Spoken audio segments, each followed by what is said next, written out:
اب حالات کربلا کی طرف ہم چلتے ہیں میرے عزیزو. حالات ایسے کیا پیش آئے کہ یہ کربلا کا واقعہ رونما ہو گیا؟ حالات ایسے کیسے آ گئے کہ اتنا بڑا سانحہ ہو گیا؟ میں آپ کو بتاؤں کہ حالات حضرت امیر معاویہ کے انتقال کے بعد سے خراب ہو گئے، بہت خراب. حالانکہ اس سے پہلے ہی خراب ہو گئے تھے. آپس میں جنگیں ہوئی، خانہ جنگیاں ہوئی، ایک دوسروں کی لڑائیاں ہوئی. میں ان سب کی طرف نہیں جاتا. مولا علی کرم اللہ وجہہ الکریم کی وفات کے بعد حضرت امیر معاویہ نے خلافت کا اعلان کیا، اور ان کی خلافت سن 40 ہجری سے لے کر 60 ہجری تک 20 سال تک چلی. اور 20 سال تک دمشق سے حضرت امیر معاویہ رضی اللہ تعالیٰ عنہ نے خلافت قائم کی، اور یہ چلتی رہی. اس دوران بہت سارے فتوحات بھی ہوئے، اسلامی سلطنتیں بڑھتی بھی رہیں. ان کا انتقال ہوا. اب جو معاملہ خراب ہوا وہ یہاں سے ہوا کہ حضرت امیر معاویہ کا بیٹا یزید تھا. وہ تھے صحابی رسول، حضور صلی اللہ علیہ وسلم کے سالے بھی لگتے ہیں رشتے میں. حضور کی زوجہ ہیں حضرت ام حبیبہ رضی اللہ تعالیٰ عنہ، جو حضرت امیر معاویہ کی سگی بہن ہے. اسی لیے حضرت امیر معاویہ کو امت کا ماموں بھی کہا جاتا ہے. وہ ام المومنین حضرت ام حبیبہ کے سگے بھائی ہیں. امیر معاویہ کا جو بیٹا تھا وہ ناہنجار تھا، وہ صحیح آدمی نہیں تھا، فاسق و فاجر تھا. ہاں یہ اور بات ہے کہ روایات یہ بتاتی ہیں کہ ان کی زندگی میں اس کا فسق و فجور ظاہر نہیں تھا. ان کی زندگی میں باپ جب تک تھے اس کی برائیاں، اس کی عیاشیاں ظاہر نہیں تھیں. جیسے ہی ان کا انتقال ہوا تخت پر یزید بیٹھا. یزید جیسے ہی خلافت قائم کر لیا دمشق میں، اور ملک شام والوں نے سب بیعت کر لیا، یزید کو حاکم مان لیا، اس کو خلیفہ امیر المومنین تسلیم کر لیا. لیکن جو صحابہ تھے، بڑے صحابہ، انہیں معلوم تھا اس کے حالات خراب ہیں، یہ اچھا آدمی نہیں ہے. اس کا شراب پینا بھی ثابت تھا، اس کا نماز ترک کرنا بھی ثابت تھا، دن بھر اس کا بندروں سے اور جانوروں سے کھیلنا بھی ثابت تھا. یہ سب چیزیں جنہوں نے دیکھا ہے، کیا اسے اپنا حاکم تسلیم کر لیں گے؟ یہ ہمارا زمانہ نہیں ہے جو ہم کسی پاگل کو بھی حاکم تسلیم کر لیتے ہیں. ہاں یہاں کسی ڈمرو بجانے والے کو بھی ہم بٹھا لیتے ہیں، گدھے کو بھی سر پہ بٹھا لیتے ہیں. یہ زمانہ نہیں تھا، وہ صحابہ کا زمانہ تھا، وہ تابعین کا زمانہ تھا. وہاں نماز ترک کرنے والے کو بھی حاکم نہیں بنایا جاتا. تو یہی معاملہ ہو گیا. یزید کی خلافت کا اعلان ہونے کے بعد صحابہ میں آپس میں یہ باتیں گردش کرنے لگ گئی کہ آخر اس کو کیسے تسلیم کیا جائے. اس وقت جو خلافت کے امیدوار تھے، جو اہل تھے، وہ اور بھی صحابہ تھے. جیسے مکہ مکرمہ میں حضرت عبداللہ بن زبیر رضی اللہ تعالیٰ، یہ حضرت زبیر کے بیٹے، حضرت ابوبکر صدیق کے نواسے، حضرت اسماء کے بیٹے حضرت عبداللہ، یہ مکہ میں تھے، وہ بھی خلافت کے اہل تھے. مدینہ طیبہ میں حضرت امام حسین رضی اللہ تعالیٰ عنہ تھے، اور حضرت عبداللہ ابن عمر بھی تھے، حضرت عبداللہ ابن عباس بھی تھے، حضرت عباس حضور کے چچا کے بیٹے. یہ بڑے صحابہ موجود تھے اس وقت. لیکن یزید نہ صحابی ہے، نہ حضور کی زندگی میں کبھی رہا ہے. حضور کی وفات کے 15 سال بعد تقریباً وہ پیدا ہوا ہے، 25 ہجری میں. اس کو جب خلیفہ بنایا گیا تو ظاہر سی بات ہے معاملات خراب ہو گئے. اب یزید نے طاقت کے بل بوتے، اپنے سورس کے بل بوتے اپنی خلافت کو قائم کرنا شروع کیا. اب اسے خطرہ جو تھا وہی مکہ سے تھا، مدینے سے تھا، اور کوفہ سے تھا. کوفہ میں حضرت علی کے چاہنے والے بہت لوگ تھے.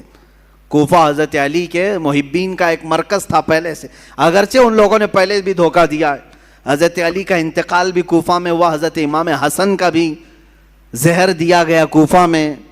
یہ سب حالات ہوئے، لیکن وہاں چاہنے والوں کی کثرت بھی بہت تھی. اور اکثر ایسا ہوتا ہے کہ آج بھی چاہنے والے بہت ہوتے ہیں، لیکن کچھ غداری کرنے والے ہوتے ہیں، تو ان کو آج بھی کوفہ سے جوڑا جاتا ہے کہ کوفی تو نہیں ہے. یہ مسل مشہور ہو گئی. تو امام حسین مدینہ میں تھے، عبداللہ بن زبیر مکہ میں تھے.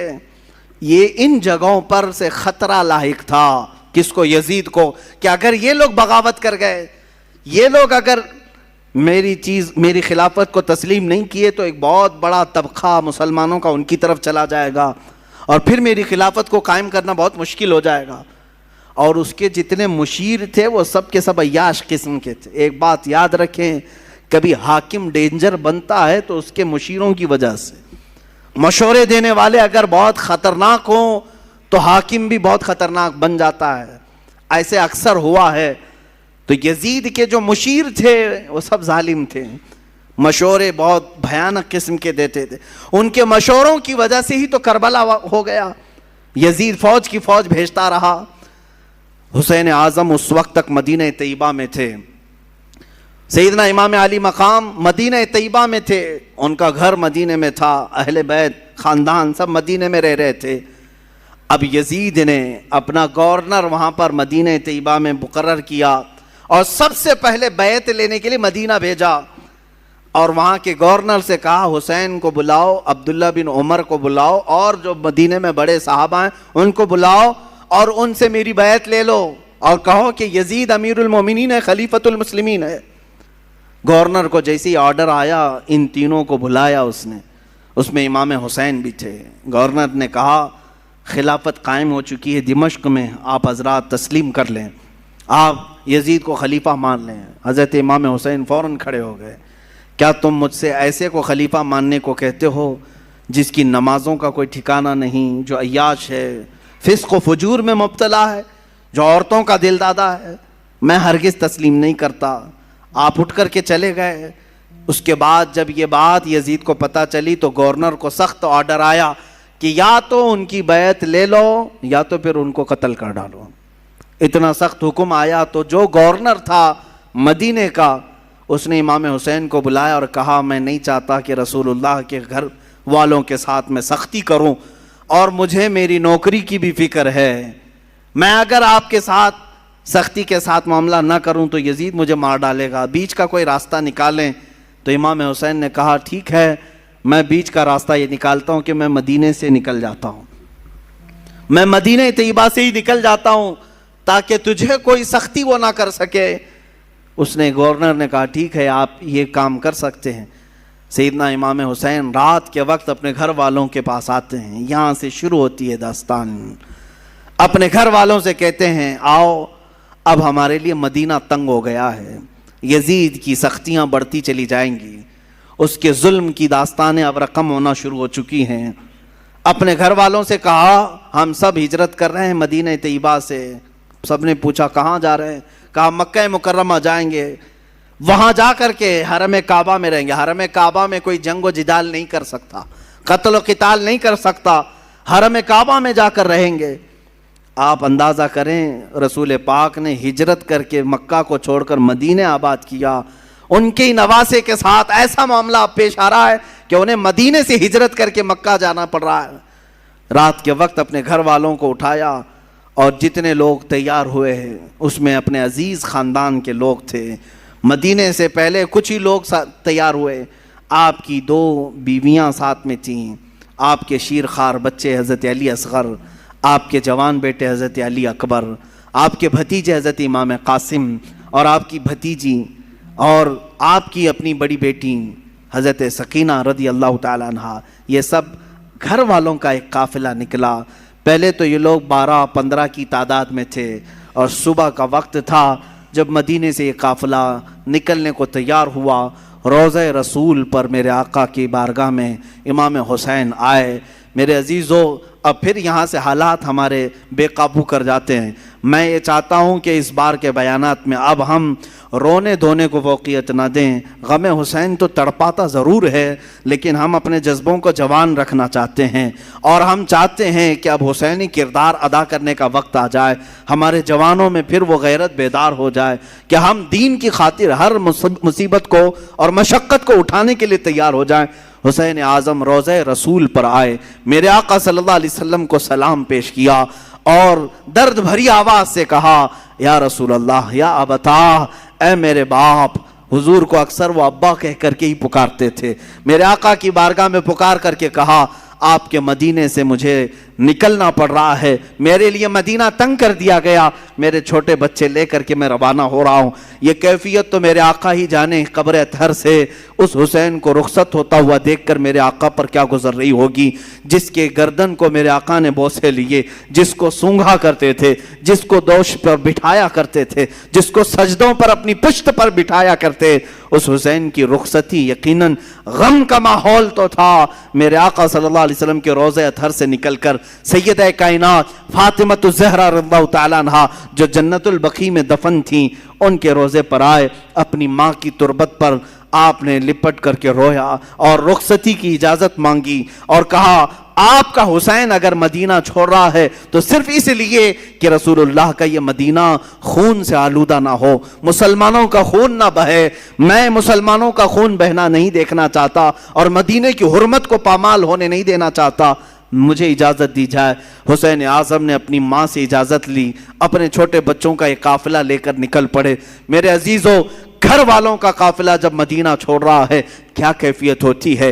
ہم جیسے نکمے، ہم جیسے گنہگار صرف 7 دن یا 8 دن کے لیے عمرے پر مدینے جاتے ہیں تو چھوڑنے کا دل نہیں چاہتا، مدینے سے رخصت ہوتے ہیں تو آنسوؤں کی قطاریں لگ جاتی ہیں۔ کبھی ہم روزے کو دیکھتے ہیں، کبھی ہم بس میں آگے کا سفر دیکھ رہے ہوتے ہیں، مدینے کی سرحدیں نکلنے تک دل بار بار ہچکولے کھاتا رہتا ہے کہ مدینہ چھوٹ رہا ہے، مدینہ چھوٹ رہا ہے۔ ہم تو تمنا یہ لے کر کے جاتے ہیں کہ کاش مدینے میں موت آ جائے، میرے آقا کے قدموں میں دفن ہونا نصیب ہو جائے، لیکن جب رخصتی کا وقت آتا ہے پوچھو حاجیوں سے کیا کیفیت ہوتی ہے، عمرہ کرنے والوں سے پوچھو، مدینے سے جب رخصت ہو کر کے آتے ہیں میں نے خود دیکھا ہے حاجی کبھی کھمبوں کو پکڑ رو رہے ہوتے ہیں، کبھی دروازوں کو پکڑ کر، کبھی چمٹ کر کے اور بوسے دے کر کے رخصتی لے رہے ہوتے ہیں۔ حسین اعظم کا کیا حال ہوگا جن کا بچپنا اس مدینے میں گزرا ہے، جنہوں نے رسول اللہ کو نمازیں پڑھاتے وہاں دیکھا ہے، میرے آقا کو اللہ کی قرآن کی آیتیں سناتا ہوا انہوں نے وہاں دیکھا ہے،